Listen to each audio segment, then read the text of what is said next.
حي على الفلاح.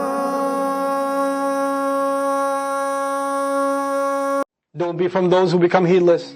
The remedy against heedlessness is remembrance. And before Allah mentioned remembrance, He mentioned what's the best form of remembrance, which was Quran itself. إِنَّ الَّذِينَ عِنْدَ رَبِّ. So by the way, in these last two ayat, which problem has been addressed? In conclusion, ghafla. Which problem is still left? Kibr is left. إِنَّ الَّذِينَ عِنْدَ رَبِّكَ لَا يَسْتَكْبِرُونَ عَنْ عِبَادَتِهِ وَيُسَبِّحُونَ لَهُ. Those who are before your master, those who are close to your master, they're in the company of your master, they don't show any arrogance in worshipping him. وَيُسَبِّحُونَهُ. They declare his perfection. وَلَهُ يَسْجُدُونَ. And they fall into sajda before him. Where the surah began, arrogance was tied to a lack of sajda with Iblis. And the surah ends, and they make sajda to him. They know not to make that mistake. وَلَهُ يَسْجُدُونَ. It's beautiful. It's such a cohesive argument about the two things that will destroy us: arrogance and heedlessness. So in my conclusion to this surah, I just want to remind myself and all of you of how dangerous these two diseases are, and how they can creep up into our lives. And how Allah Azza wa Jalla, when He's reminding us of these things, it's not just an ancient reminder, it's a living problem. What are the devices of arrogance, and what are the devices of heedlessness? The devices of arrogance today are self-image. That's the device of arrogance. You're so concerned with what you look like, what people think of you. You're concerned with your impression. Iblis has no problem doing sajda to Allah. He's done many before.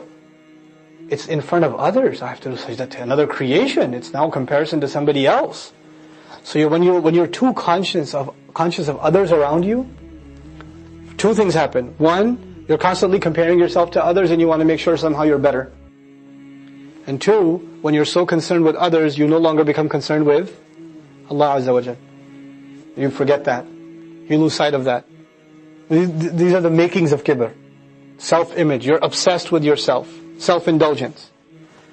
The ghafla, the big problem of ghafla, is basically everything that takes you away from remembering Allah Azza wa Jal. Now what are those things today? Not just in a general sense, today. It's 3G. It's 4G. It's Netflix. It's Hulu. It's YouTube. It's Facebook. It's TV shows. It's downloads. It's video games. It's one thing after another. The new movie that comes out. Then another movie comes out. Which ibadah do you and I do that 90 minutes gets our full attention? 90 minutes, we don't even think about anything else. People walk into a movie theater, 3-hour movie, 2.5-hour movie, 110-minute movie, 102-minute movie. They lose attention for even a second? Full concentration. Who leaves them alone? Shaitan just left the building. You come into the masjid, you're trying to pray 2 rak'ahs. 2 rak'ahs. And you're praying the shortest surahs you know. Subhana rabbika rabbil izzati amma yasifun. Allahu Akbar. Second rak'ah. Wa salamun ala al-mursaleen. Allahu Akbar. And even in that, what happens? Oh my God, what's for lunch? What's for lunch? Who's this guy next to me? Did I make wudu? Where am I? Is it the weekend? Did I study for the exam? Oh my God. We are addicted to entertainment, and our addiction to entertainment is paving the way for our ghafla. Now, what are the consequences of that? The consequences of ghafla aren't just limited to you don't do dhikr. There are additional consequences. When you forget Allah, you forget to be appreciative of Him, and you also forget, you're not as fearful of Him. When those two things go away, what floodgates are open? Sin. Maybe it's harmless entertainment at first. Maybe you're playing like Pac-Man. Maybe it's harmless, no haram in it. Maybe Mrs. Pac-Man is not wearing hijab or something. But it's not that haram. But when ghafla happens and you're not conscious of Allah anymore, then, some commercial plays in the middle, and you see some image you shouldn't see, and you don't change the channel.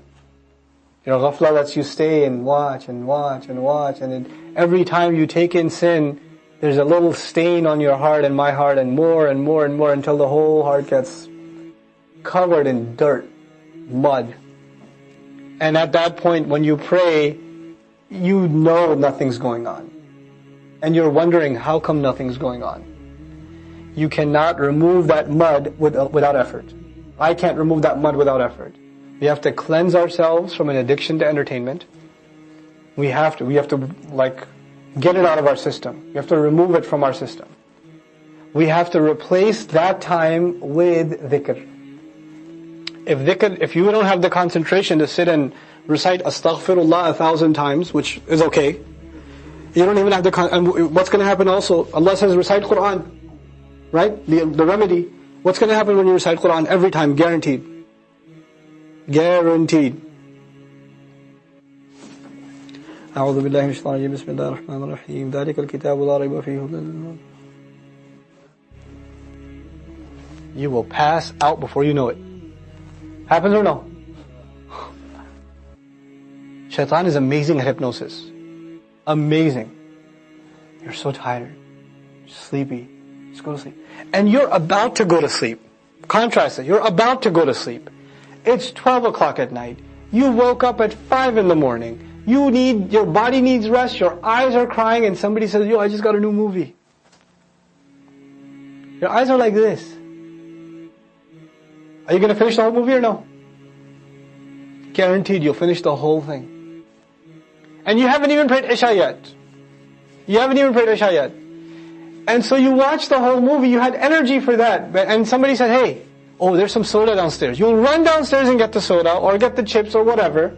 But the 4 rak'ahs for Isha at least that you could have made, you don't have the energy for, just a little later. Let me just lie down for a second. I'll get up and pray. And then you woke up at 10 in the morning. And you feel bad for about 5 minutes. You feel bad. It's not like you won't feel bad. Maybe there's some soul left inside you. You'll feel bad about 5 minutes. And then what's going to happen after that? What's going on tonight? Let's do something tonight again. And it starts all over again. SubhanAllah. What did Allah say? Call on Allah when? Bil-ghuduwi wal-asal.